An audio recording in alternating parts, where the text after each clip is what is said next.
नमस्कार दोस्तों, कलयुग के चमत्कार संतों की वाणी में आप सबका स्वागत है। आज हम इस वीडियो में सुनने जा रहे हैं श्रीमद् भगवद गीता का 11वां अध्याय। हे अर्जुन, संसार में मैं हूँ एक सम्राट, तुमको दृष्टि दिव्य है, देखो रूप विराट।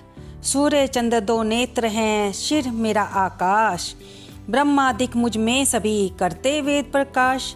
सब जोधा मारे हुए मेरे मुख के माही, देना चाहूं जश तुझे तुम मत करियो नाही।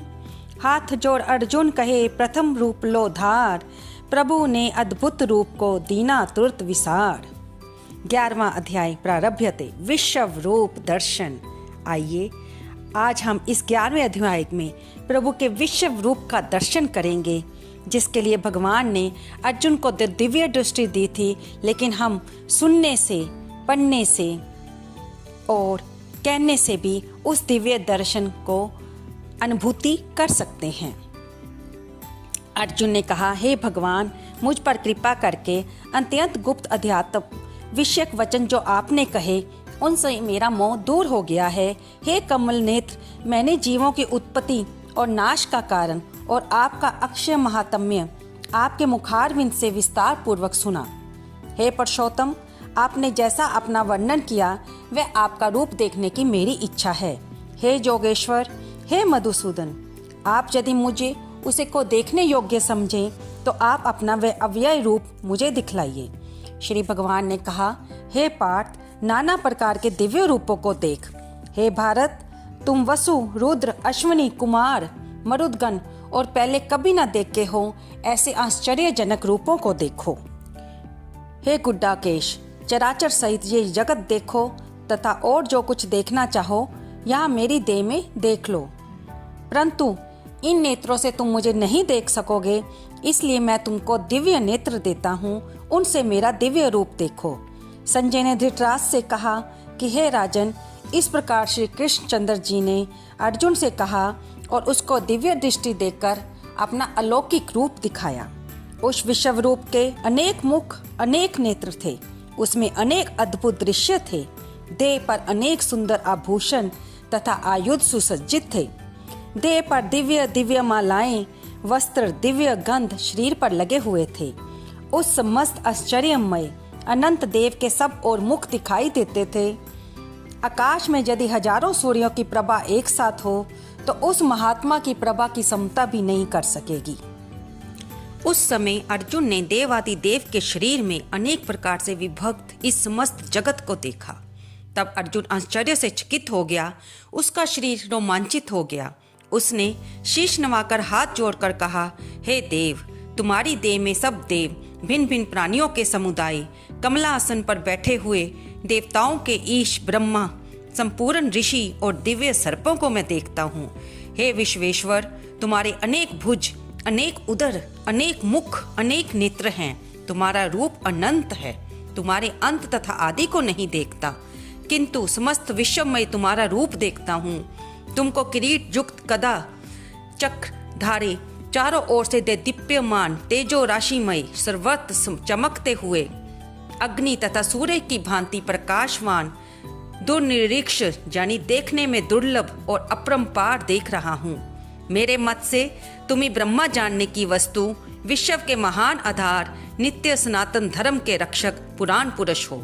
मैं आपका आदि, मध्य तथा अंत से रहित अनंत शक्ति, अनंत भुज, चंद्र, सूर्य, नेत्र, जिसके कांतिमान अग्नि के सदृश मुख वाला आपके तेज से इस संपूर्ण संसार को तपते हुए देख रहा हूँ।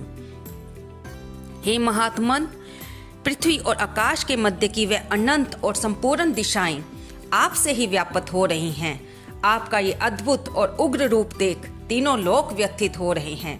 ये देवी देवताओं के समूह आपकी शरण में आ रहे हैं, उनमें कितने ही भयभीत होकर हाथ जोड़कर आपकी प्रार्थना कर रहे हैं।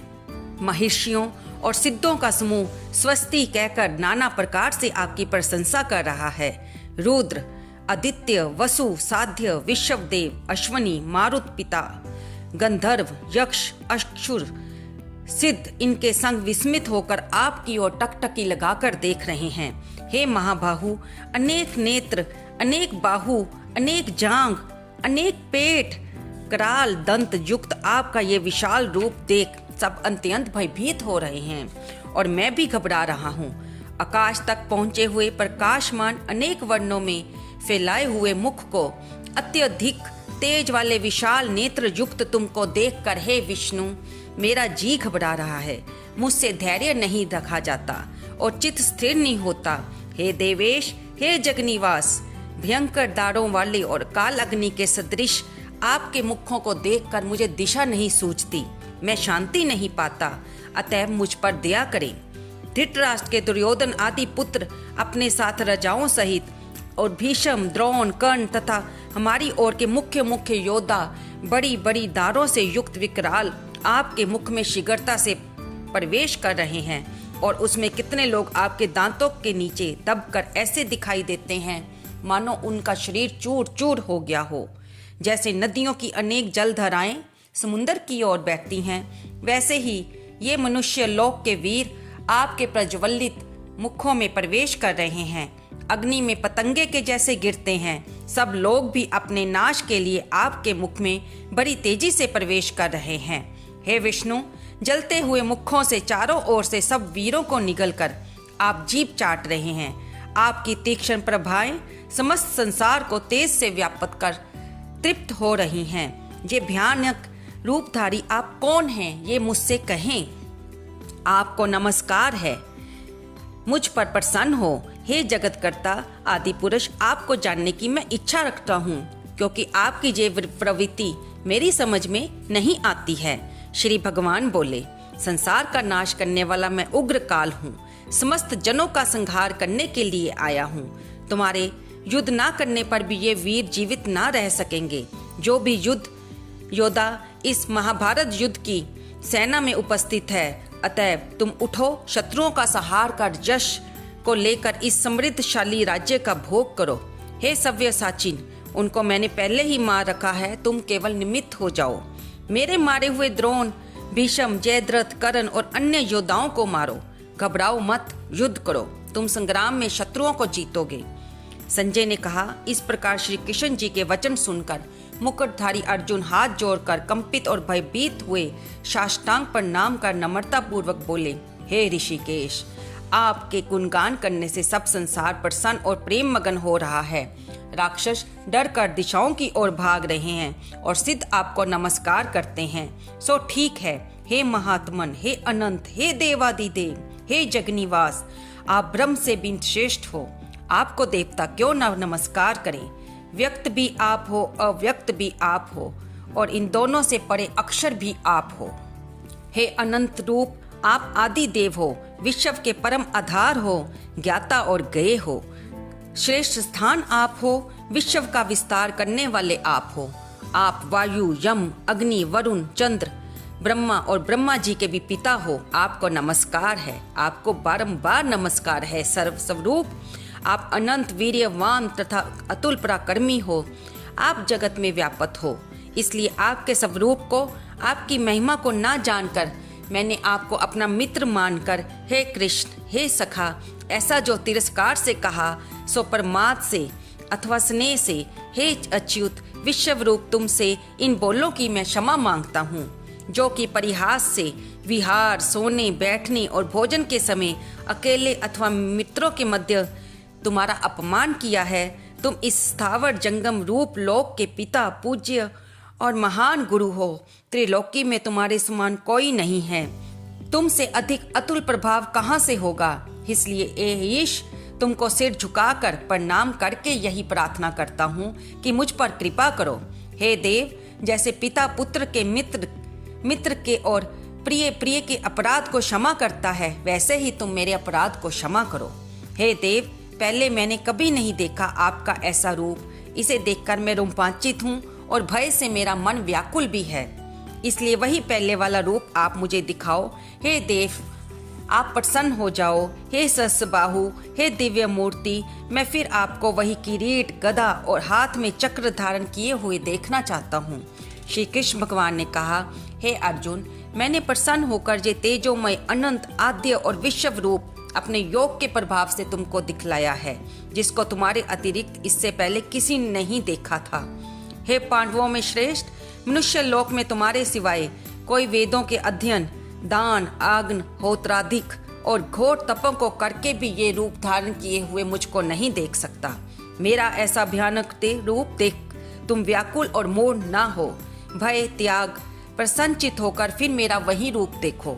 संजय ने कहा। श्री कृष्ण जी ने फिर अपना चतुर्भुज रूप दिखलाया और सौम्य रूप धारण कर उस महात्मा ने अर्जुन को जो भयभीत था धीरज बंधाया।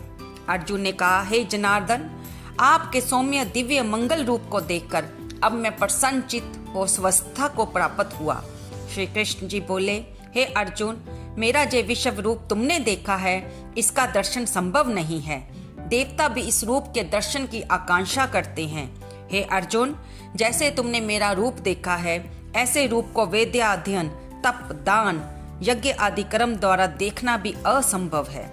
हे अर्जुन, हे परंतप, मेरा जो विश्व रूप है इसको मनुष्य अनंत भक्ति द्वारा जान सकते हैं और तत्व ज्ञान द्वारा इसमें लीन हो सकते हैं। हे अर्जुन, जो कोई मनुष्य मेरी ही भक्ति के लिए कर्म करते हैं, मुझी को सर्वोत्तम मानते हैं, मुझ में भक्ति रखते हैं, सर्व संसारिक दुखों से मुख मोड़ चुके हैं, संपूर्ण प्राणी मात्र से वैर त्याग चुके हैं, वे ही मुझको प्राप्त हो सकते हैं। तो दोस्तों, यहाँ पर श्रीमद् भगवद गीता का 11वां अध्याय समाप्त होता है। अगली वीडियो में हम इसका महात्म्य सुनेंगे। इति शूपनिषद ब्रह्म विद्या योग शास्त्रे श्री कृष्ण अर्जुन संवादे विश्व रूप दिव्य योगो नाम 11वां अध्याय समाप्त। तो दोस्तों, इस 11वें अध्याय को पढ़ते सुनते कहते हमने प्रभु के उस विश्व रूप को, उस असीम रूप का अनुभूति की जिसको प्रभु ने अर्जुन को कृपा करके दिखलाया था। और प्रभु इसमें बताते हैं कि इस मेरे रूप को देवता भी देखने में अक्षम है। यज्ञ आदि तप दान से भी ये रूप देखना असंभव है। इसको वही मनुष्य देख सकता है जिसने प्राणी मात्र से वैर भाव त्याग दिया हो और जिसने मुझ में ही भक्ति रखता हो और मेरी भक्ति में रहकर सारे कर्म मुझको समर्पित करता हो। इसी विश्व रूप को संजय ने बतलाते हुए देखते हुए धृतराष्ट्र को भी सुनाया। और जब अर्जुन भगवान का विश्व रूप देखकर भयभीत होते हैं और उनसे प्रार्थना करते हैं कि मुझे अपना पहले वाला चतुर्भुज रूप, सौम्य रूप दिखाइए, तो प्रभु उसको दिव्य दृष्टि देते हुए अपना पहले वाला रूप भी दिखाते हैं।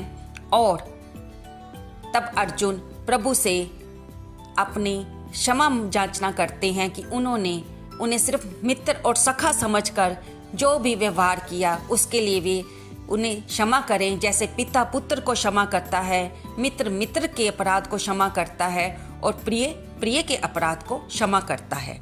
आपको ये गीता ज्ञान कैसा लग रहा है कमेंट बॉक्स में अवश्य लिखिए। धन्यवाद दोस्तों।